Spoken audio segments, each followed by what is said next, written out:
Telugu Desam, Janasena, Bharatiya Janata party కూటమిగా కట్టున్నాం.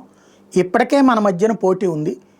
మన లెక్కనే మన వాళ్ళకే ఇవ్వండి, పార్టీలో ఉన్నటువంటి వాళ్ళకే స్థానిక సంస్థల ఎన్నికల్లో ఇవ్వండి, బయట నుంచి కొత్తగా వచ్చిన వాళ్ళకి ఇవ్వద్దు, ఉన్నటువంటి వాళ్ళని పార్టీ నమ్ముకున్న వాళ్ళకే ఇవ్వండి. ఇది ఇప్పుడు ఒకటి ట్రెండింగ్ చేస్తున్నారు నిజమైన కార్యకర్తలు, ప్రధానంగా తెలుగుదేశం కార్యకర్తలు ఇది అడుగుతున్నారు. జనవరిలో స్థానిక సంస్థల ఎన్నికలు రాబోతున్నాయి. ఏ కష్టం వచ్చినా తెలుగుదేశం జెండా వదలని వాళ్ళనే ఎన్నుకోండి, అవసరాల కొద్దీ టీడీపీ జెండా నీడకొచ్చే వాళ్ళని కాదు అంటూ నేను సిద్ధం మరి మీరు అంటూ ఇప్పుడు పెద్ద ఎత్తున 1 by 1 క్వశ్చన్స్ చేస్తూ ఉన్నారు. ఎస్పెషల్లీ ప్రతి ఒక్కళ్ళు కోరుకుంటున్నటువంటిది ఫస్ట్ తెలుగుదేశానికి ప్రయారిటీ ఇచ్చుకోండి, అట్లాగే జనసేన బీజేపీ కూటమిగా లెక్క వేయండి.